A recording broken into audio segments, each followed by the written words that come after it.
Oi, pessoal. Nesta aula nós vamos usar o algoritmo Insertion Sort como um exemplo para entender o que são invariantes de loop e análise de pior caso. Primeiro vamos revisar o que é um algoritmo. É uma sequência de passos computacionais para realizar uma tarefa ou resolver um problema e que transformam a entrada na saída desejada. Então, o algoritmo ele é uma ferramenta para resolver um problema computacional. E um problema computacional nada mais é do que uma relação de entrada e saída.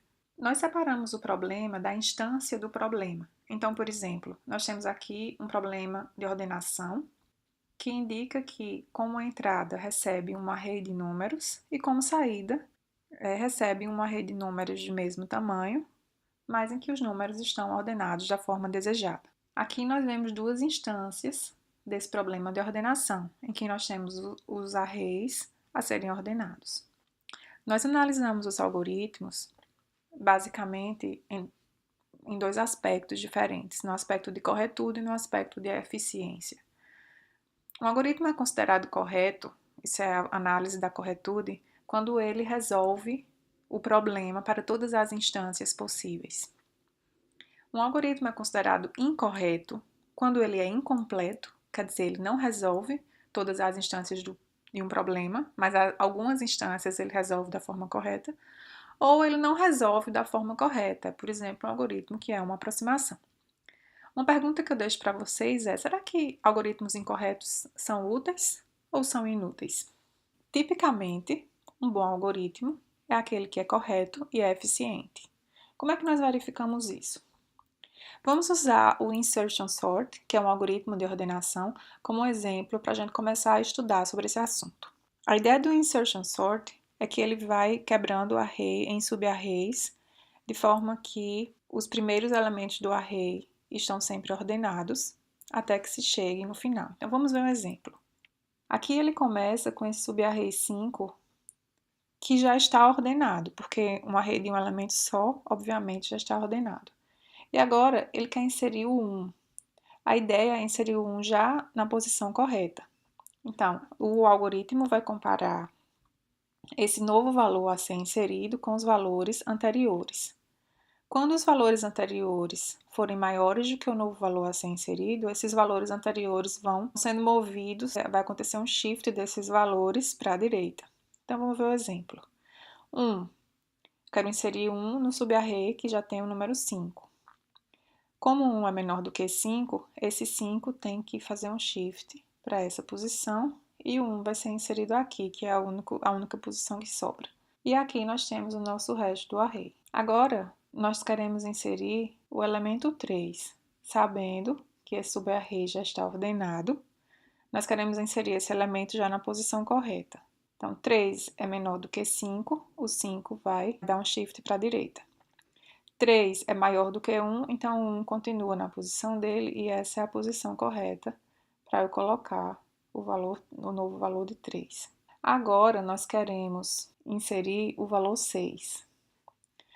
O valor 6 já é maior do que o valor 5, então nesse caso, nós não vamos precisar fazer nada, ele já está na posição correta e esse subarray está ordenado. Agora vamos inserir o valor 4. O valor 4 é menor do que o 6, então nós temos que mover o 6 uma posição à direita. O valor 4 é menor que o valor 5, então nós temos que mover o 5 uma posição à direita.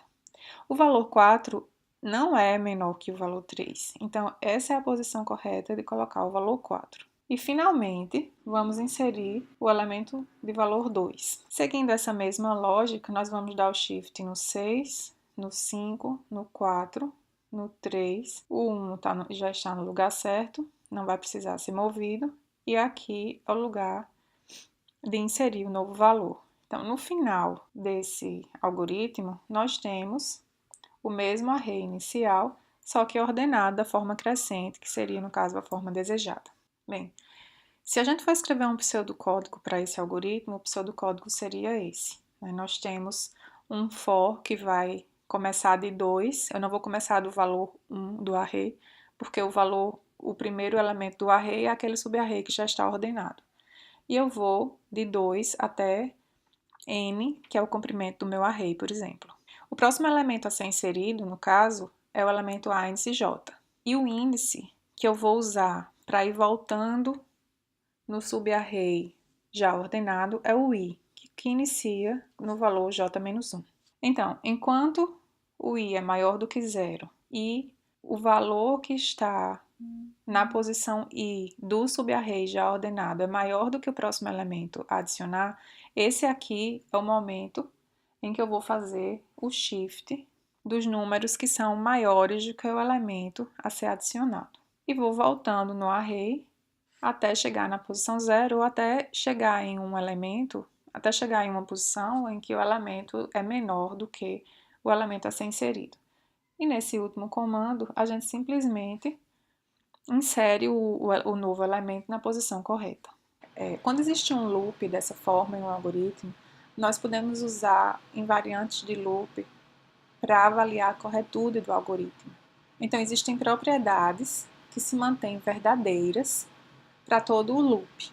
Pensando nesse loop for, por exemplo, nós podemos perceber que os elementos que vão de A até J-1 estão sempre ordenados. Vamos imaginar que sempre aqui nós vamos parar e avaliar o subarray que vai de 1 até J-1. Esse subarray ele vai estar sempre ordenado. Vamos ver se isso é verdade. Essa é uma invariante de loop que é usada para garantir a corretude do insertion sort.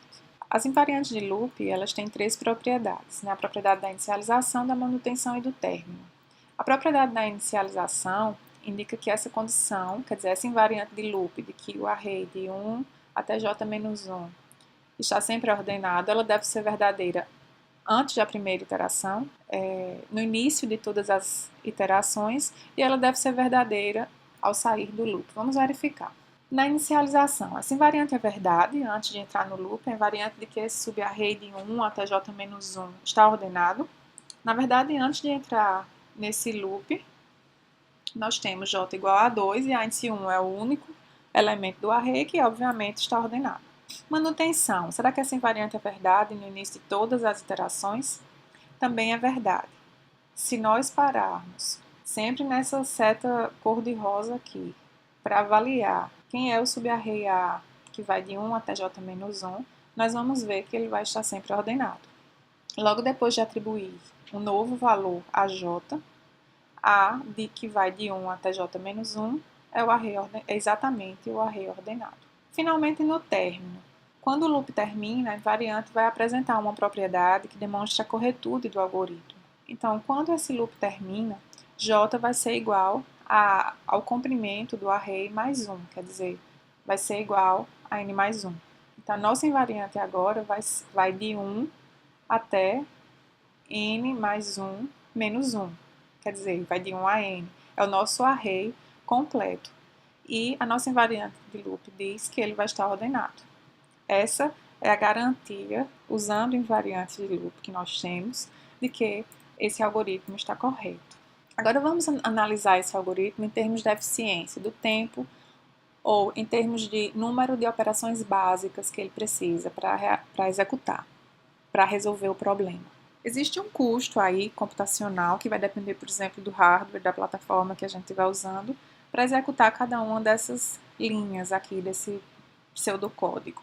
Né? Então, os custos estão aqui, C1, C2, etc. Cada instrução dessa, cada comando desse, ele vai ser executado por um certo número de vezes. Por exemplo, esse for vai ser executado n vezes, porque ele começa de 2, mas ele vai até... Vamos considerar que n é o tamanho do array a ser ordenado. Então, ele vai de 2 até n menos 1, que é quando ele para. Essa comparação aqui do for vai acontecer n vezes. Dentro do for, nós temos esses outros comandos. Essa atribuição do elemento a índice j na variável chave, ela vai ocorrer n menos 1 vezes, que é a quantidade de vezes que esses comandos que estão dentro do for vão ser executados. Essa outra atribuição de i igual a j menos 1 também vai acontecer de n até n menos 1. Agora nós chegamos no ponto em que nós temos um loop while dentro do for. Como é que a gente avalia isso? Para analisar isso, a gente considera tj uma variável que vai medir o número de vezes que esse teste do while é realizado para um valor de j. Então, por exemplo, quando o j é 2, que é no início, esse teste TJ, o valor de TJ vai ser 2 também, porque o I vai ser 1. Então, quando o I vai ser 1, ele é realizado uma vez, depois o I vai ser 0. Essa comparação vai ser realizada também, que é a condição para que a gente saia do while. Vamos ver esse cálculo dessa eficiência aqui nesse while com um pouco mais de detalhe. Se vocês forem no livro do Corman, acho que no primeiro apêndice tem alguns detalhes sobre isso. Quando j é igual a 2, que é o menor j possível, nós vemos que o i ele vai começar com 1 e depois ele vai terminar com 0. A gente realiza essas comparações na instrução do while 2 vezes. Então, aqui eu vou colocar o valor de tj, nesse caso 2. Quando j é igual a 3, o i vai variar de 2, depois 1, até 0, que é quando sai do loop. Então, nós vamos ter um valor de tj igual a 3. Até o momento em que a gente vai chegar no j igual a n. Nesse caso, o i vai variar de n-1 até 0. Então, tj nesse caso será n, ok? Então, o que a gente quer é o somatório de todos esses tj's. Mas, se a gente pensar direitinho, isso nada mais é do que o somatório de um AMPA, uma progressão aritmética, em que o A índice 1 é 2 e o A índice n é n. A gente sabe, se a gente revisar um pouquinho matemática, que a soma de um AMPA vai ser n vezes o primeiro índice mais o último índice dessa soma dividido por 2, né? Substituindo nessa fórmula, o que a gente vai ter é o seguinte: n-1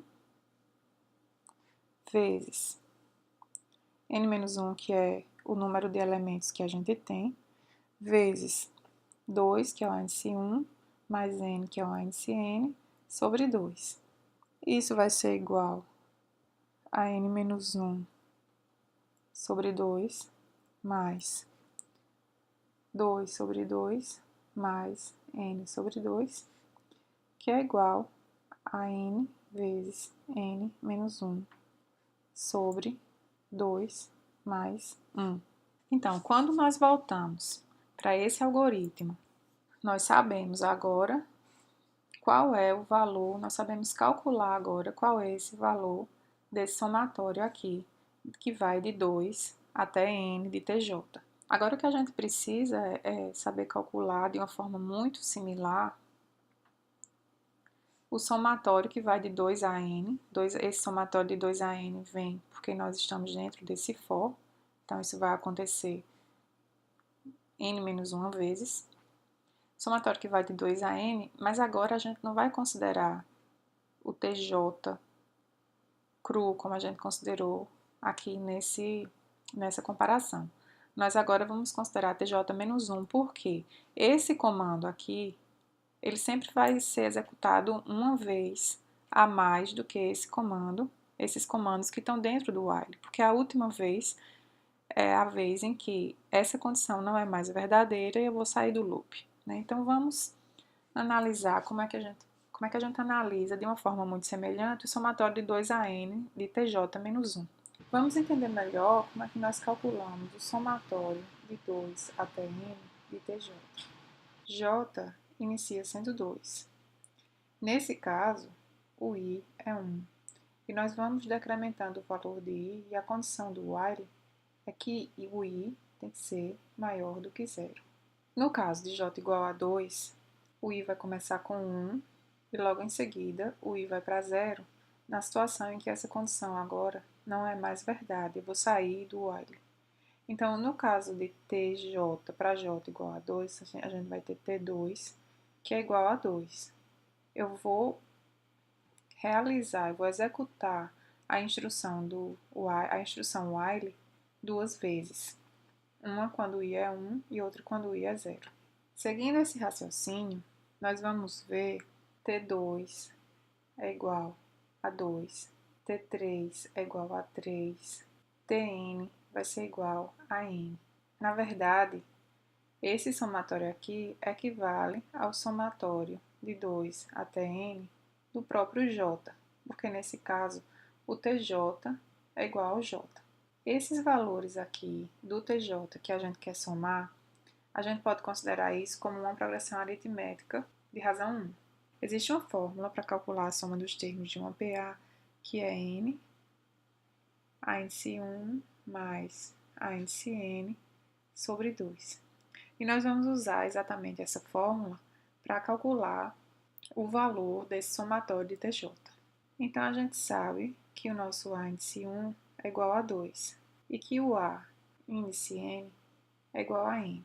Então, nós vamos ter N menos 1, que é o número de termos dessa PA, vezes 2 mais N sobre 2.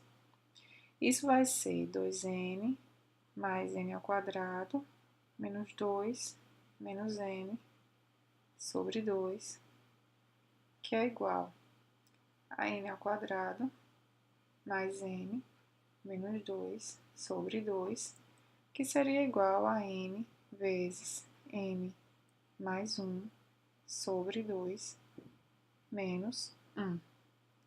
Então, a gente poderia voltar no for e substituir aquele somatório por esse valor.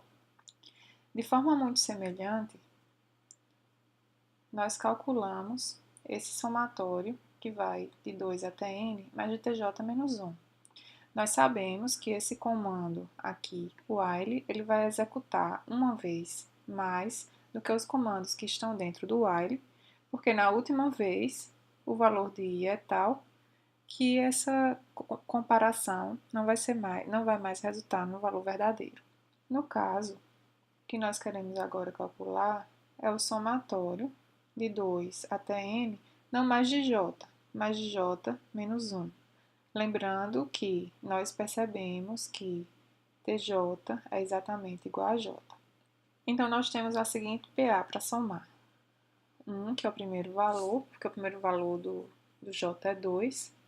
1, 2, até chegar em n menos 1, já que o último valor do j é n. Para a gente calcular o valor dessa soma, nós vamos usar a equação da PA, que vai dizer que nós temos n menos 1 vezes a índice 1, que é 1, mais a índice n, que é n menos 1, sobre 2. Resolvendo essa equação, a gente vai ter que n vezes, que é igual a n vezes n menos 1, sobre 2. E nós podemos usar esse valor para substituir aqui esses dois somatórios de 2 a n de tj menos 1. Então, a gente pode agora identificar uma equação que indica o tempo de execução ou a eficiência desse algoritmo. Nós só precisamos multiplicar C1 por n, C2 por n menos 1, enfim, C4 por n menos 1 e assim sucessivamente. Nós vamos chegar nessa equação aqui. Nessa equação, nós vemos que existe n ao quadrado, existe n, que está aqui, não dá para ver, mas está aí, e existe uma constante aí que não depende de n. Existem essas constantes também, que multiplicam n ao quadrado, existem outra constante que multiplica n. A gente pode reduzir essa fórmula somando, se a gente conhecesse o valor de todas essas constantes, a gente poderia reduzir essa fórmula a essa equação de segundo grau, an ao quadrado mais bn mais c. Isso é pensando no pior caso do algoritmo, mas a gente pode também pensar no melhor caso do algoritmo. O melhor caso do algoritmo é o caso em que o array a ser ordenado já está ordenado.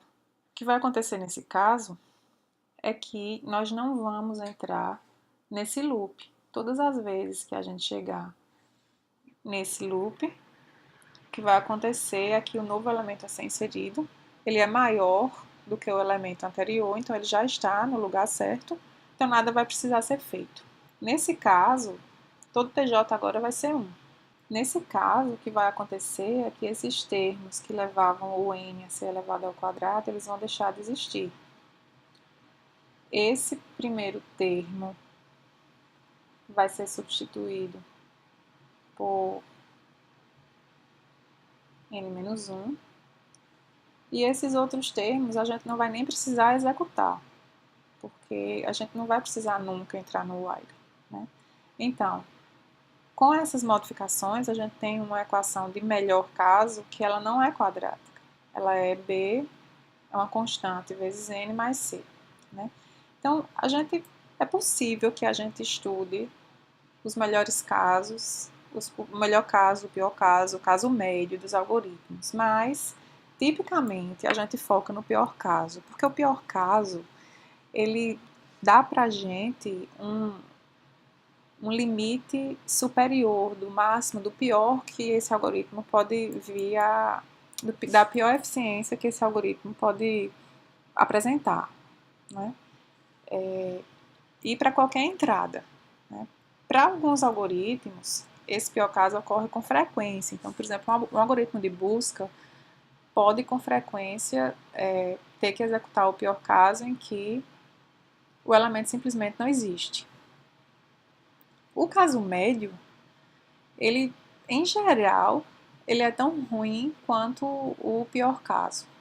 Por exemplo, vamos pensar numa função quadrática. No caso médio, eu vou simplesmente dividir pela metade aquele valor. Eu vou continuar com a função quadrática. Além de que o caso médio, ele nem sempre é fácil de ser identificado. No caso de ordenação o caso médio seria um caso em que eu tenho alguns números já na sua posição, a metade dos números já está na posição correta e a outra metade não, mas talvez dependendo de onde os números estejam, um caso médio seja diferente do outro. Enfim, nem sempre é fácil a gente identificar esse caso médio, então a gente não foca nele, a gente foca sempre no pior caso, que nos dá o pior limite, um upper bound, um limite máximo do tempo de execução para qualquer entrada. Para a gente simplificar mais ainda essa análise, a gente já falou que a gente não quer ficar dependente de um hardware, uma plataforma específica. Então, para simplificar mais essa análise, o que vai acontecer é que a gente vai desconsiderar os custos reais de execução. Então, aquelas constantes C1, C2, etc., que a gente estava considerando, que levaram às nossas constantes A, B e C naquela fórmula final, a gente não vai considerar elas. Além disso, a gente está mais preocupado com a taxa de crescimento do número de instruções a serem realizadas em função da entrada. Então, a gente considera apenas o maior termo. Nesse caso, a gente já desconsiderou as constantes, agora a gente teria n ao quadrado mais n. Esse c nem devia estar aqui. E agora a gente também desconsidera esse n, porque na verdade o que importa é o maior termo, é o n ao quadrado. Se a gente tivesse n ao cubo mais n ao quadrado mais n, nós iríamos desconsiderar esses dois termos e considerar apenas o n ao cubo, né? Dadas essas simplificações, a gente chega numa notação um pouco mais formal e mais simplificada, que a gente chama de taxa de crescimento do tempo de execução do pior caso, que a gente chama de θ. Então, a gente diz que a taxa de crescimento do tempo de execução do insertion sort no pior caso é θ de n ao quadrado.